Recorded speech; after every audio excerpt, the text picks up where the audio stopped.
Hi, I'm Andy Powell.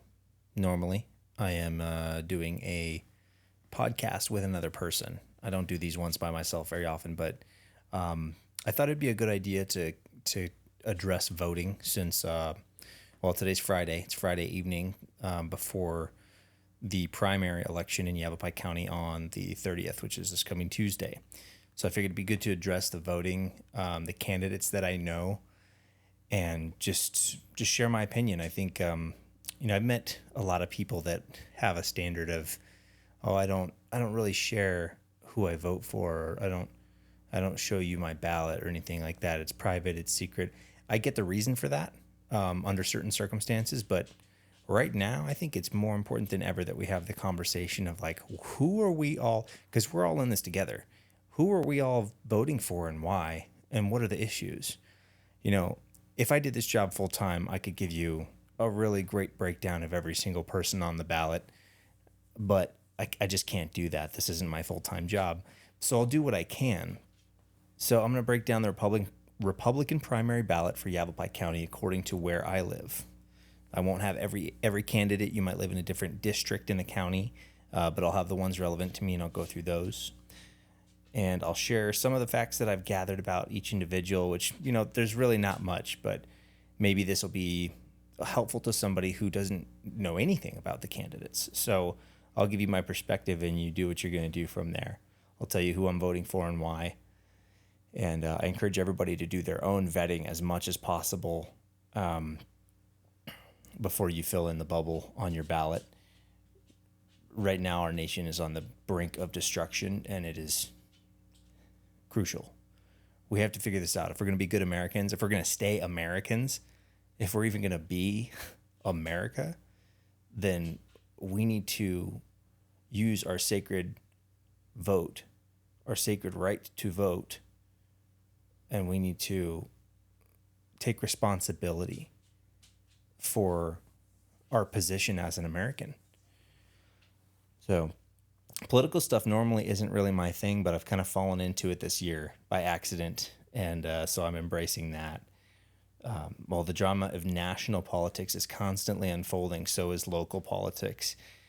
But for some reason, our focus is always on, national politics, the things that are furthest away from us. Let's focus on our own backyard. I think that's super important. I think it's really strange when a person seeks out power or influence or control over people and will spend a lot of money to get there. I don't really understand that. Being a representative of people is different than being in charge of people. So somebody has to do that job. I think smart people are usually smart enough to know that they don't want to be in that position, so they avoid it. So who exactly are these people running, and why do they want this job? I did as many interviews as I could fit in this year before the 30th. So let's see what we found. First thing on the ballot is U.S. Senator. So the options are Mark Lamb, Elizabeth Jean Ray, and Carrie Lake. So I've been a Carrie Lake supporter for a long time. I don't know who Elizabeth Jean Ray is, and I like Mark Lamb a lot. I met Mark Lamb, had a short conversation with him. I have met Carrie Lake, didn't really get into conversation, but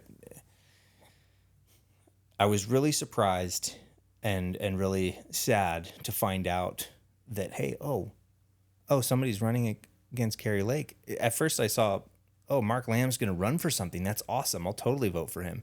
And then I realized, that's the same position that Carrie Lake is running for. Turns out Mark Lamb was running for this position before Carrie Lake chose to run for this position, which I do not understand why Carrie Lake would run against Mark Lamb. They seem to be in the same arena as far as what they would do, what they would fight for, and why. So I don't really get that, but I do have to say I am a little disheartened by Carrie Lake calling Mark Lamb a coward. I don't believe that he's a coward. I think there's some sort of miscommunication of information or a misunderstanding of the information about the previous election and stuff like that. But I've heard Mark Lamb speak on this, and I respect what he said and how he said it.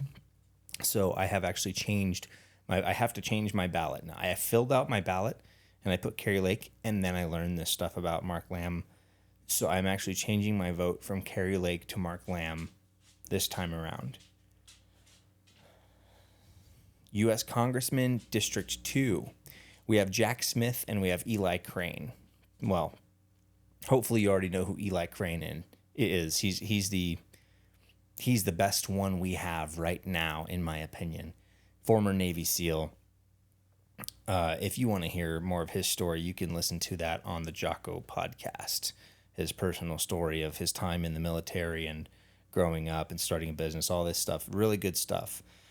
He has already proven himself. He represents the people. Doesn't matter what he wants. Doesn't matter. It matters most what we say. And he's listening to that, and he's taking that forward to Washington, and he is holding his ground for his people, for us people. I am extremely proud that he is my representative, and he is our representative here in this district in Yavapai County. He's doing an exceptional job. If Jack Smith, Jack Smith is running against Eli Crane for this position for some reason.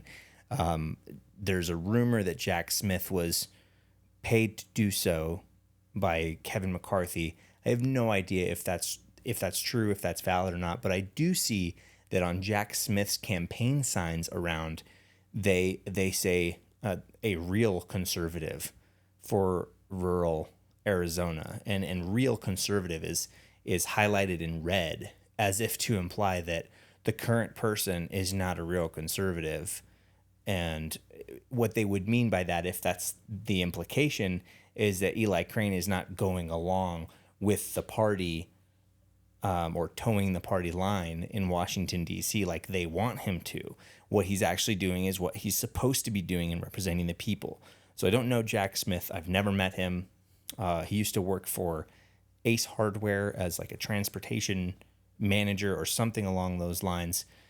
But to run against Eli Crane doesn't make any sense any way that I can spin it. He's doing an exceptional job, and he should maintain. He's setting the standard right now for what it is to represent the people. Next up, we have state senator for District 1. So I interviewed all three gentlemen running for this position. We have Mark Fincham, we have Steve Zipperman, and we have Ken Bennett. Ken Bennett is currently in the position, and he's been in government in Arizona for a long time. He's a business owner. He owns Bennett Oil and Bennett Glass. And his family's been here since 1938, I believe. They are Mormons. He's been well liked historically in the community, but it seems lately that that's falling away, that people are realizing that he's kind of, voting with the Democrats. I interviewed Ken Bennett. If you want to see where he stands on most issues, you can go back and watch that podcast episode on the Purpose Project. So he is my last choice. I don't know what he's up to, but it seems like he's up to some stuff that he's not fully disclosing to the people. That's just my feeling. Steve Zipperman is who I'm voting for. On the congressman, I'm voting for Eli Crane. I didn't state that specifically. I'm voting for Eli Crane, not Jack Smith. So there's Ken Bennett, Steve Zipperman, and Mark Fincham. Steve Zipperman is who I'm voting for. I've had hours of conversation with him. I did a podcast with him. If you want to listen to that, I believe it's on audio only. That one was before I switched to video, but you can go back and listen to that. He is a constitutional conservative, and I tried to, I put his feet to the fire because he comes from California. He was an attorney in California for a long time, but he passed my screening process as being somebody from California who wants to represent in Arizona. He passed my test, so I'll vote for him. Now, Mark Fincham is kind of a close second, and I'll tell you why I mean kind of. It's kind of a close second because some of the stuff that I've learned about him is just, it's a little off-putting, it's a little unsettling. He's a very good speaker. He's a pretty personable guy. I like him. If Steve Zipperman wasn't running, I'd definitely be voting for Mark Fincham. However, 64% of his funding comes from out of state. He moved up here in order to run. So he moves up here and puts his hat in the ring, and now he's running. So some people don't like that. You know, if you're an Arizonan, you're an Arizonan, that's okay. I don't really understand the motivations behind that. What he told me on the podcast that we had was something to do with protecting ranchers and ranch land. Now, I don't know the extent or the depth of that, but I do know that there's just, it doesn't all flow smoothly to me the way that Mark Fincham has kind of come in here. It seems to me that if he's an establishment guy, which he may be, then he's coming in here to possibly split the vote. That might be the intention. I don't know. But he is actually endorsed by Trump, which this endorsement came shortly after spending about $53,000 at Mar-a-Lago. Some people say that he purchased the endorsement. I don't know. I don't know how that works, but the way that it looks is not very good. So, so I'll vote for Steve Zipperman. If Steve wasn't there, I'd be voting for Fincham, but hopefully he's not going to split the vote enough to give the position back to Ken Bennett, because I don't think that Ken Bennett's doing an exceptional job. I think we can put somebody better in there. The next one is going to be state representative for District 1. You can pick 2 out of 3 of these. And we have Quang Nguyen, who is in the position now, Selena Bliss, who is in the position now, and Shondell Wildman, who is not in politics. I've had a conversation with Shondell Wildman, and she seems like a great candidate, a patriotic American who is very intelligent and will fight for us. I have never met Quang Nguyen. I have never met Selena Bliss. However, both of them, I looked at their websites and a little bit of other information about them, and they both seem like really solid candidates. So in my personal opinion, for State Representative District 1, I think that all 3 of them are going to be great options. My vote is actually going to be for Shondell Wildman and Selena Bliss. I think all 3 of them are great candidates, so we'll see who gets it. The next one is Corporation Commissioner. You vote for, you choose 3, and there are only 3 options. I don't know any of them. I don't know anything about them. To be honest, at this point, I don't even know what the Corporation Commission does. So we have Leah Marquez Peterson, Rachel Walden, Renee Lopez. I filled in all 3 bubbles because those are the only options to my knowledge. It does give you the option to write somebody in. However, I don't know who I would write in because I don't even know what these jobs are for. So the next one is, I'm in District 1. So this is going to be for the Board of Supervisors. And this is a very important role, I've learned, because the Board of Supervisors, there's only 5 of them. And there's 1 per district. So you have 5 people directing the money of the county for the most part. Like if the sheriff's office needs something, then they go to the Board of Supervisors and say, hey, this is what we need. This is the money we want to spend. And then they will either approve or deny it. I don't know the extent of their control of the money in other portions of the county, but I would assume it's similar. So running for Board of Supervisors in District 1 is going to be David McNabb, Greg Mangarelli, Deb Pernice, and Brooks Compton. So I'm going to rule these out real quick and tell you exactly why. Brooks Compton, absolutely not. And the reason is because he has financial ties with David Stringer. This automatically disqualifies him for me. I don't know exactly what the financial ties are, but you can see that there is a deed of trust between those two in the county public record. So we'll get into who Stringer is momentarily, but Brooks Compton is definitely a no because of his ties with David Stringer. Next would be David McNabb. Now, what I know about David McNabb is that he makes some killer Scottish bread. I think I had some of his homemade bread that he made one time. I met him at a fireside meeting with a group of guys, but he also is a supporter of Stringer. David Stringer owns Prescott E-News, so I believe that David McNabb works part-time sometimes for Prescott E-News, so he's paid by Stringer. So there's a financial tie there as well. Either way, he supports Stringer, which automatically disqualifies him, in my view. The last two are Greg Mangarelli and Deb Pernice. So Greg Mangarelli used to be the mayor of Prescott, and there's a lot of controversy around that guy's name. There's a lot of rumors and stuff. I talked to the guy on the phone for probably about 5, maybe 10 minutes a couple weeks ago, just to try and see, like, you know, who are you? What are these things that people are saying about you, and what do you have to say about it? And he informed me that the rumor about him being pro development in a big way, like, is rather untrue. And the reason that he told me is, for the past 20 something years, Prescott area has been growing at about 2% each year, which is pretty normal.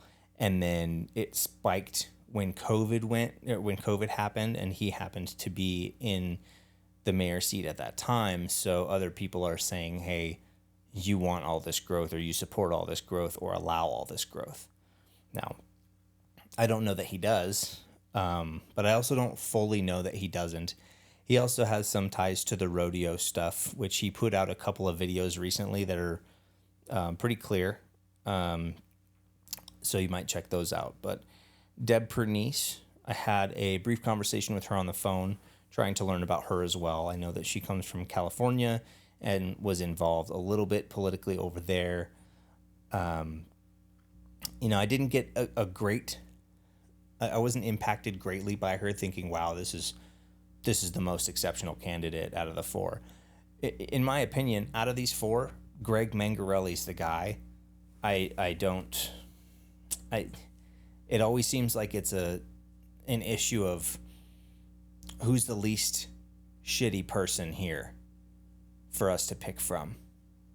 And that's probably because, like I said before, most people that are smart, that would be exceptional at the job, they know better than to put themselves into those positions, because who wants those? But unfortunately, the time has come where we need those people, the best, the smartest, the brightest, to come forward and serve for real, because obviously this place is falling apart.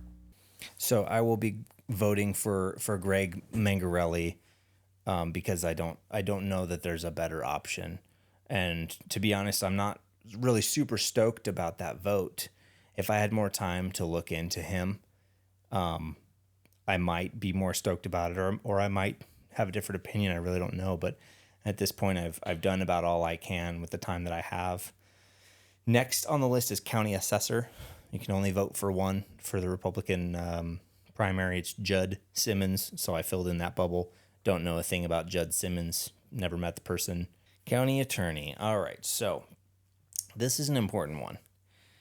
So David Stringer is running for county attorney, and he had a position, I believe, in the state Senate sometime in the last couple years, where he actually resigned. There was an article written by the Phoenix New Times that talked about an incident. Actually, no, I'm just going to pull it up.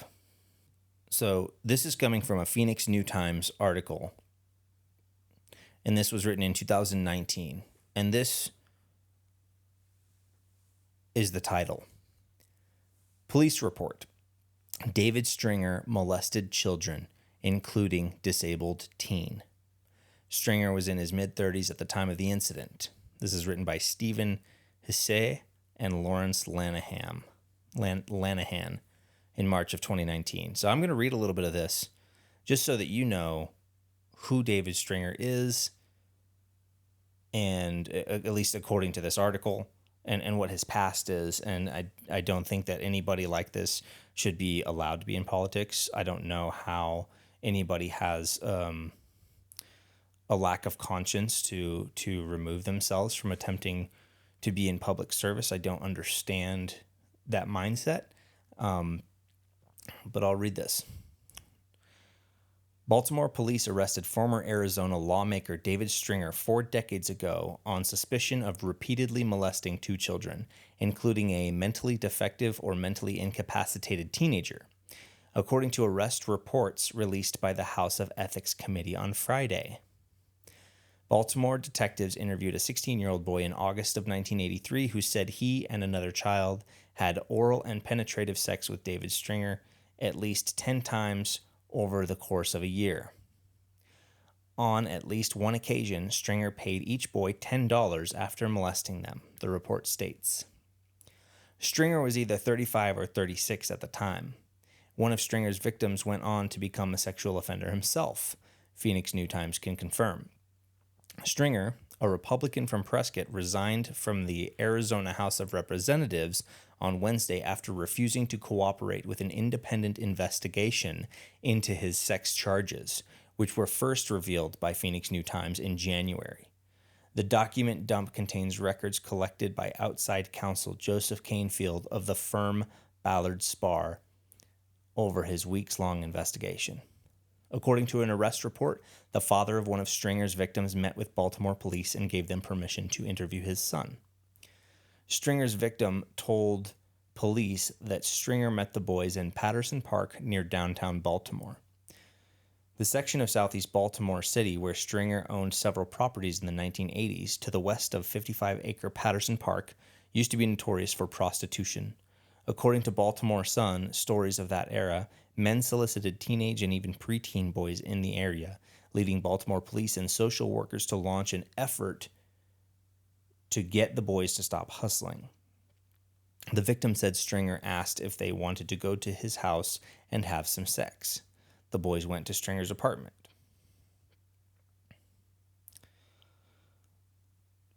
Once inside, they went to the bedroom where Stringer performed fellatio on the boys and asked them to do it to him. They did perform the sex act on Mr. Stringer, according to the arrest report. The victim said he and the other boy met with Stringer at least 10 additional times after their first encounter. He said that each time he has been asked to perform acts of fellatio and sodomy with David Stringer, the report states. The boy also said he took a shower with Stringer, who the boy said played with his penis. The report states that the father of one of the victims told police the child was mental retarded, using an antiquated term for people who are intellectually disabled. He turned himself in on September 15th, 1983. Stringer faced 8 sex crime charges related to his arrest, and the report shows. Maryland prosecutors declined to pursue 3 of the charges. A report labeled case disposition appears to indicate that he entered into a plea deal on the 5 other charges, including perverted practice, sex offense in the 4th degree, sex offense in the 2nd degree, and 2 counts of sexual contact in the 3rd degree. He was sentenced to 5 years of supervised probation, as well as community service. He was also ordered to seek admission to the Johns Hopkins Sexual Disorders Clinic. The arrest report mostly tracks with the details in a microfiche case history that prompted the ethics investigation. The case history, however, listed 2 child pornography charges for Stringer, which don't appear to be reflected in the arrest reports. The disclosures contradict claims Stringer made to Arizona Daily Independent, a conservative news site. He told the site he was arrested for soliciting 2 prostitutes and possessing pornography, claims he denied. According to the site, Stringer maintained his innocence but took a plea deal in his case out of fear of a harsh prison sentence. Stringer got his case expunged in 1990, a Baltimore police detective told New Times in December, essentially erasing his criminal record from public view. At the time, Baltimore police, citing the expungement, had declined to provide New Times any records related to Stringer's arrest. The address listed for Stringer on his case history, 1740 Eastern Avenue, sits less than a mile away from Patterson Park. From the late 70s to late 90s, Stringer purchased or took out mortgages on several properties within walking distance of the park, according to Maryland land records. Just 2 months after Stringer was charged, the Baltimore Sun reported that police made 300 prostitution arrests along Eastern Avenue near the park. Young boys were among those who sold sex in the area. In 1975, the Sun published a story headlined, Children of the Night seek $5 high in exchange for homosexual favors. The story reported that men traveled from out of town to the area seeking sex with minors. The youngsters, boys ranging in age from 10 to 17, call it hustling, and on Eastern Avenue, Baltimore Street, and the row house-lined byways of Highlandtown, they are involved in the practice of selling sexual favors to adult male homosexuals. The judge who sentenced Stringer, Robert Hammerman, took his own life in 2004 after delivering letters to 2,000 people in Baltimore, claiming that he would prefer to die quickly rather than slowly of an illness. Hammerman himself had faced allegations of sexual misconduct with children. One boy accused Hammerman of giving him inappropriate glances while they were showering after a tennis match. The Sun reported in 2000. Hammerman denied the allegation. So this article, well, there's one more paragraph. I'll read that. The House Ethics Committee hired counsel Canefield, obtained the police report through a public records request. T.J. Shope, chairman of the Ethics Committee, said he first saw the report on Tuesday. After House Speaker Rusty Bowers saw the report, he decided to ask for Stringer's resignation on Wednesday. They had a long conversation, Shope said in a phone interview with New Times. Following the revelations, House Democratic leader Charlene Fernandez and Bowers issued a joint statement on Friday afternoon expressing shock and horror at the contents of the police report. This is not about politics. It is about the safety and security of our children. It will not be easy, but for the sake of our state, for children, and for this institution that we love, we must resolve to move forward from this, they said. And then right after this, there are 14 pages of the police report. Some of the information is blacked out, redacted, probably addresses or names, but this is it. So you can go to Phoenix New Times to find that article, and that is why I am opposed to David Stringer not only winning, but running at all, or holding any kind of power or influence or control. He owns Prescott E-News.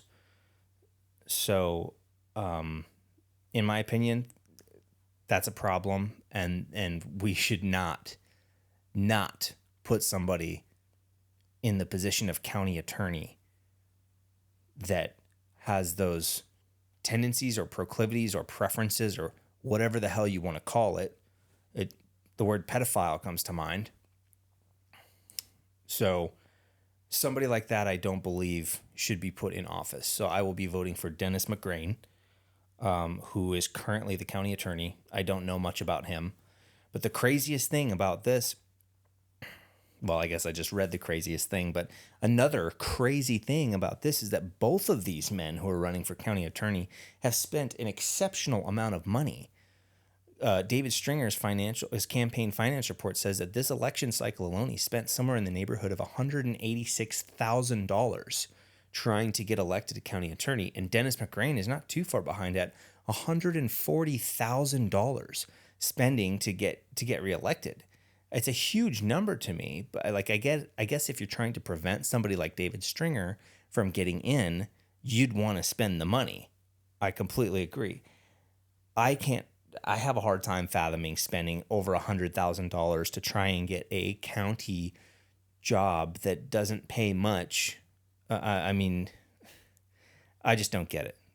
I'm voting for Dennis McGrain because of what I just said about David Stringer. So next up is the county recorder, Michelle. She's wonderful. She does a great job. She is sincere. She's an open book. She did a podcast with me, and there's a lot of good information about the Yavapai County voting and how it all works. So if you have any questions, you can reach out to her and she'll answer your questions. She's fantastic. I'll vote for her. And there's nobody opposing her, at least on the Republican side that I can see. Nobody on the ballot. So county school superintendent. We have Kara Woods and Steve King. I don't know much about either of these people. All I really know is that I briefly met Kara Woods. She was kind of quiet. Asked for a signature. I didn't know anybody else. We talked briefly, and so I gave her a signature. I know nothing about Steve King, other than he writes really, really scary books. Wait, wrong guy. I don't know anything about Steve King. I wish I would have looked more into this, because next to county recorder and county attorney, I think that the school superintendent is a super important job. But her husband was caught tearing down the opponent's campaign signs, which is hilarious to me. I can't tell you how many times I've thought about going to tear down this sign or that sign, or mostly David Stringer's signs. But it's funny that he got caught doing it. So I'll be voting for Kara Woods, mostly because she's the only one I've had contact with, and I don't know anything about Steve King. Next up is county sheriff. This is a contentious one. So I interviewed the current county sheriff. I interviewed Douglas Eckenrod, who is running for sheriff. And I interviewed the other gentleman who was running for sheriff, John Wright, who did not make it on the ballot, didn't get enough signatures. So if you want to know anything about where I stand in regards to the sheriff race, you can go back and watch any of the episodes having to do with Yavapai County Sheriff's Office or David Rhodes. So I will be voting for Douglas Eckenrod. I think he is a fantastic choice. I won't get into all the facts about all that stuff, the details. It's kind of been a shit show since I'm not in politics. Kind of got pulled into the middle of it a little bit, and I've had several hours worth of conversation with Douglas Eckenrod. We did 2 different podcasts together. I did one with David Rhodes. He did not like the questions I was asking. He turned very dark after I started asking questions that either he wasn't prepared for or didn't want to hear. And one of the biggest issues with my conversation with David Rhodes is that after the conversation ended, he proposed that he would be willing to do this podcast again if I changed the questions or sent him the questions ahead of time. To which I replied, I will consider that. And then later on, I sent him an email offering to not publish that podcast recording that he did with me if he was willing to do a mediated debate between John Wright, Doug Eckenrod, and himself, mediated by me. He never got back to me, so I published the podcast that we did, and here we are. So I'll be voting for Douglas Eckenrod. I think he'd be a fantastic choice. And there you go. If you want to know more, check out those episodes. County Treasurer, Chip Davis. I don't know anything about Chip Davis, but I'm voting for him, which is really, really a bad example. But he's the only one for that position on the Republican primary ballot.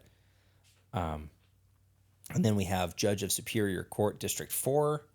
Then we have District 5, District 7, and District 8. Each of these you vote for only one. Krista Carmen, I know nothing about.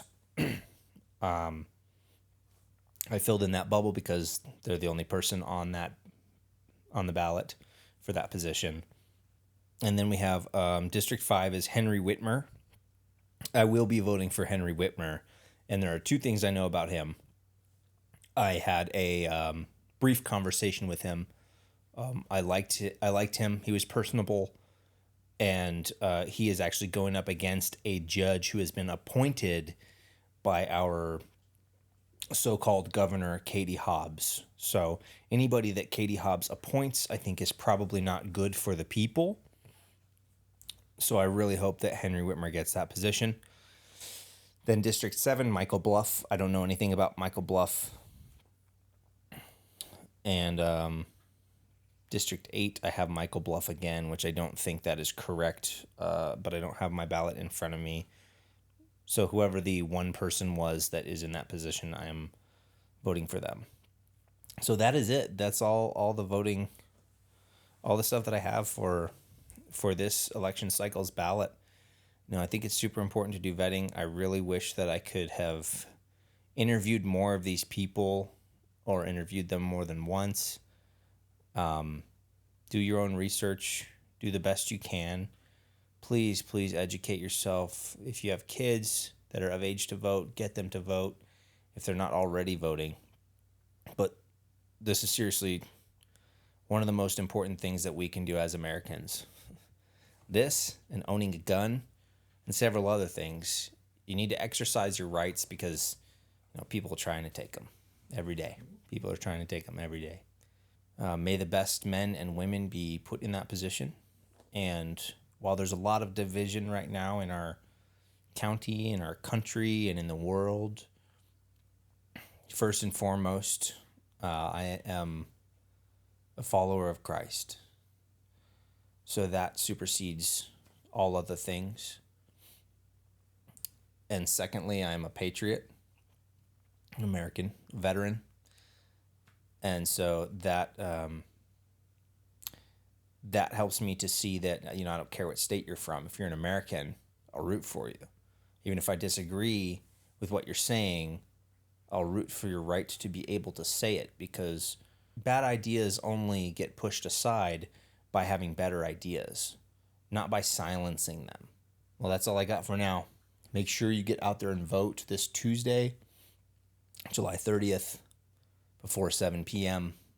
U.S. Senator Mark Lamb, U.S. Congressman District 2, Eli Crane, State Senate District 1, Steve Zipperman, State Representative District 1, Shondell Wildman and Selena Bliss, Corporation Commissioner Leah Marquez Peterson, Rachel Walden, and Renee Lopez, Board of Supervisors District 1, Greg Mangarelli, County Assessor Judd Simmons, County Attorney Dennis McGrain, County Recorder Michelle Burchell, School Superintendent Kara Woods, County Sheriff Douglas Eckenrod, County Treasurer Chip Davis, Judge of the Superior Court District 4 Krista Carmen, District 5 Henry Whitmer, District 7 Michael Bluff.